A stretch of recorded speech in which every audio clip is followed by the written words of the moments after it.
Mucho se ha dicho con relación al nombramiento de John Barrett como encargado de negocios de nuestro país. Especialmente unos supuestos acciones que él hubiese estado realizando en Guatemala, donde se habría estado involucrando en los procesos de nombramientos, de reforma judicial y de nombramientos de jueces en ese país. Muchos han querido proyectarlo, por un lado, los del extremo que está hacia la derecha, como que es por fin el tutor que manda Donald Trump para tutelar a Venezuela, y los de extrema izquierda, los más radicales, lo han colocado como el hombre que viene a dar las órdenes de los nombramientos, de los cambios, de la asignación y de la transición para terminar de destruir el chavismo. ¿Ustedes quieren conocer mi opinión al respecto? Ya se las voy a contar. Epa mi llave, feliz domingo, feliz noche. Mañana a trabajar duro por el país. Si te gusta mi contenido y no me sigues, hazlo dándole al signo de más que está junto al logo y compártelo, comparte esto para romper el cerco mediático. He hecho un largo análisis, estudio y he hecho consultas con relación a este tema. Y debemos decir lo siguiente, así que voy a tratar de resumir. Primero que nada, John Barrett no es un diplomático habitual. Es un diplomático de carrera con muchos años de experiencia, pero nunca ha sido embajador, nunca ha sido cónsul. Siempre ha sido un embajador de segundo piso. Un fontanero, como les dicen en el mundo diplomático.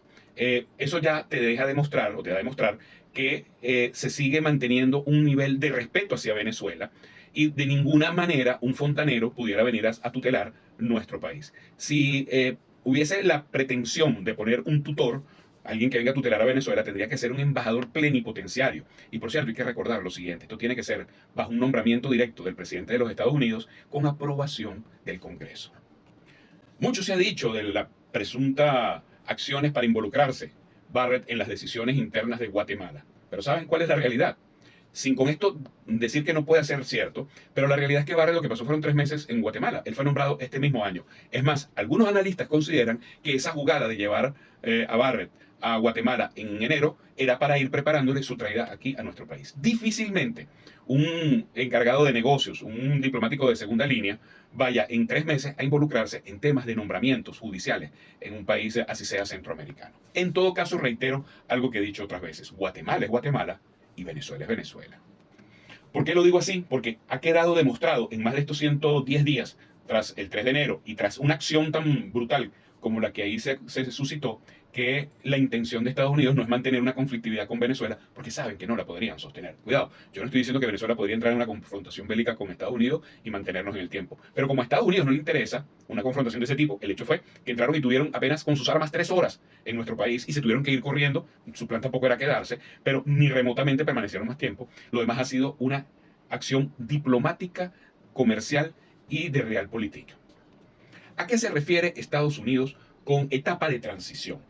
Muchos venezolanos, especialmente los seguidores de la señora Machado, lo tomaron como un camino hacia la llegada de la señora María Machado o unas elecciones ya. Por cierto, en redes sociales María Corina Machado aparece como María Corina Machado ya. Es decir, todo lo de ella es ya. Y eso no está planteado, ni ha estado planteado ni siquiera el 3 de enero por los Estados Unidos. Porque ellos dijeron que a pesar de la canallada que habían realizado esa madrugada, ellos iban a respetar la Constitución de Venezuela. Así que esa transición básicamente se refiere a salir del hueco en que la propia Estados Unidos, la Unión Europea y el Grupo de Lima nos metió, lavarnos la cara que ellos no ensuciaron y llevarnos de nuevo a el rol internacional que Venezuela tuvo y sin embargo, a pesar de las sanciones, hemos seguido teniendo, pero eso sí, pidiéndonos por favor, Estados Unidos pidiendo a nosotros por favor, no sean el elemento de preocupación de seguridad de los Estados Unidos. Y por eso es la presencia de Barrett, porque Barrett es un hombre que ha desempeñado cargos en áreas de seguridad de ese país. Sin lugar a dudas, Venezuela es de alto riesgo para Estados Unidos. Ese ruido que hizo María Machado durante tanto tiempo, que nosotros teníamos aquí fábricas de drones, que teníamos a Hezbollah en Margarita, por supuesto, esto generó, no ahorita, desde hace mucho tiempo, preocupación en los Estados Unidos. Y quiero que oigan bien lo que les voy a decir. El suceso del 3 de enero se dio porque venía los sucesos del mes de abril y mayo, marzo y abril y mayo, con relación a Irán. Pero no solamente por el tema petrolero y energético, no solamente es garantizar tener un proveedor de petróleo que si cierran el estrecho de Hormuz no deje de llegar petróleo a Estados Unidos, no. Era evitar que un bastión estratégico de Irán al momento del ataque, atacar a Estados Unidos desde Venezuela. Esa es la razón verdadera de la intervención de Estados Unidos aquí el 3 de enero. En este sentido, el representante de negocios recién nombrado, Barrett, ha dicho algo que es muy pero muy clave. Venezuela es el país que garantiza el equilibrio de seguridad en la región. Y nosotros, en este sentido, tenemos que pensar no solamente en el pueblo venezolano, tenemos que pensar en el pueblo, en los pueblos de los países que nos rodean. Si tanto nos hemos dicho bolivarianos, tenemos que pensar cómo podemos nosotros, en una posición guerrerista a favor de Irán, que se lo merece porque bastante bueno han sido con nosotros, pero también tenemos que pensar en nosotros, en nuestra región, pudiéramos afectar al pueblo colombiano, pudiéramos afectar al pueblo de Brasil, pudiéramos afectar al pueblo de Aruba, Curazao, las islas del Caribe, cómo pudiéramos afectar a Ecuador, incluso cómo podemos afectar a los países de Centroamérica. No es cualquier tontería. Y de nuevo, las palabras de Barrett son claves, indican la preocupación de Estados Unidos. Ahora, Venezuela es un país independiente, puede tomar la decisión que quiera, pero es un país bolivariano. Y Bolívar jamás hubiera aceptado poner en riesgo a los hermanos de la comunidad caribeña, de la comunidad bolivariana, de la comunidad de Sudamérica, para apoyar a un aliado, sí, a un aliado, pero un aliado que representaría un riesgo regional para el resto de los países. Aquí quiero hacer una acotación también que es clave, ¿no? Porque para esa confrontación que nosotros teníamos con Estados Unidos, Hugo Chávez lo dijo muchísimo, y lo han dicho los grandes líderes de la izquierda en la región, tiene que haber unidad. ¿Y saben algo? Quien se quedó básicamente con la bandera de la guerra contra el hegemón fue Venezuela, y eso es injusto. Porque ni siquiera la llegada de Petro en Colombia consolidó esa gestión y Lula traicionó.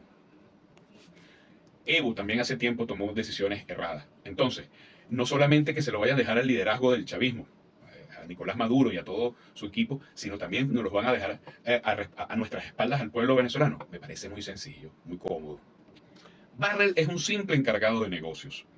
Delcy Rodríguez, además de ser presidenta encargada, es la vicepresidenta del país. Pero además ha sido canciller. Es decir, en el mundo diplomático, tú no vas a venir a tutelar a alguien como Delcy Rodríguez con un encargado de negocios. Ciertamente es un individuo cuya experiencia es la negociación en sitios difíciles, en zonas grises. Y efectivamente, esta es una zona gris. Venezuela convirtió esta zona en una zona gris.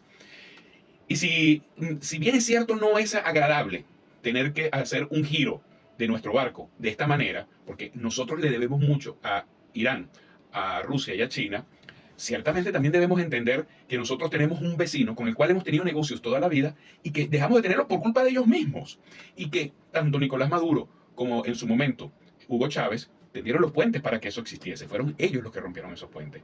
Y tras la serie de errores que ellos cometieron, bueno, están tratando de resolverlos y bueno, lo comenzaron a hacer a lo americano, ¿no? Con una intervención militar muy limitada y muy puntual en nuestro país. Y repito, fue limitada y puntual porque ellos no se atreven a una acción mayor. No porque no vayan a ganarnos, sino que el costo iba a ser mucho mayor. Ya ellos tienen un costo allí y lo hemos visto, pero iba a ser mucho mayor. Ninguno de los análisis que hemos hecho, ni las personas con los que he realizado, ni a través de distintas inteligencias artificiales, más de una semana trabajándolo y preguntando y repreguntando, reformulando para voltearle las historias a estos análisis artificiales y con los planteamientos en los focus group que hemos hecho con las personas, completamente todos, ven con claridad un fortalecimiento de la revolución en este proceso. Algo completamente extraño, inédito, pero completamente cierto. El posicionamiento de Diosdado Cabello Rondón y el fortalecimiento de la lealtad hacia él es evidente en toda esta estructura. Por otro lado, pues es en donde se encuentra recostada, en el buen sentido, donde se encuentra apuntalada la señora Delcy Rodríguez para poder mantener el curso del país. A los amigos de extrema derecha yo les quisiera dar esta reflexión. El enemigo de Venezuela en estos momentos no es Estados Unidos, sigue siendo la extrema derecha. Y la Realpolitik nos demuestra, tras el 3 de enero, que Estados Unidos también la consideran una enemiga. Yo sugeriría, porque la Realpolitik no es una fotografía, es una película. Es una película donde Venezuela tiene directores y actores principales, y más bien Estados Unidos tiene un guionista y unos actores secundarios, y el que pone el maquillaje. Yo sugeriría que trabajásemos con mucha inteligencia política en tratar de desarmar ese monstruo que tenemos nosotros aquí en Venezuela, que es la extrema derecha, que nos permita, sigamos reforzando la revolución, porque yo considero que en estos momentos la revolución es la garantía de la estabilidad política, económica y social de nuestro país, y sobre todo, óiganme bien lo que voy a decir, como un opositor que soy, la revolución, el chavismo en este momento es el que nos garantiza transitar de esta etapa junto con Estados Unidos, retomar las relaciones con ellos, hacer todas las reformas internas que nos permitan que Estados Unidos corrija su error al habernos escondido al mundo, continuar nuestro proceso de crecimiento y ya a nivel comercial estamos viendo que las relaciones con Estados Unidos y con Rusia se han estado llevando. Que lamentablemente vamos a tener que hacer un cambio en otro tipo de relaciones, por ejemplo, la relación militar. Bueno, evidentemente con Irán no podrán ser las mismas, tampoco con Rusia, más esto no quiere decir que yo no pueda seguir manteniendo relaciones con estos países a nivel de esas estructuras. Creo que es muy temprano para que nos pongamos en un rol de víctimas a decir, bueno, ya terminaron las relaciones militares con Rusia. No, no creo que es muy pronto. Aquí en Latinoamérica no ha sido solamente Venezuela y Cuba los países que les han comprado equipos, armamentos a países distintos a Estados Unidos, incluso a Rusia, y podemos seguir en un futuro inmediato o un futuro a mediano plazo haciéndolo. Pero vamos a hacerlo con inteligencia. La revolución tiene que ajustarse también al siglo XXI. No puedes seguir pretendiendo hacer la revolución del siglo XIX y del siglo XX, porque están pelando bola. Y repito de nuevo algo que dije hace unos minutos y lo digo para cerrar. Nosotros no podemos hacer un frente contra el hegemón solos, absolutamente solos. Y si bien aquella famosa canción ¿Dónde están los comunistas? Están haciendo su trabajo a nivel de las alianzas comerciales para enfrentar al hegemón, debemos recordar lo siguiente. Fue Brasil el que nos dejó afuera del BRICS. Si bien yo sé que tenían las manos atadas, ni Rusia ni China tampoco se impusieron de otra manera allí. Aceptaron que esa vaina pasase. También es cierto que si éramos tan importantes, ¿por qué no nos mandaron 24 Sukhoi 35 para acá? ¿Por qué no nos mandó Irán, en vez de 7, 8 botes, nos mandó 10 fiados para que se los pagáramos más adelante cuando tuvimos esta controversia?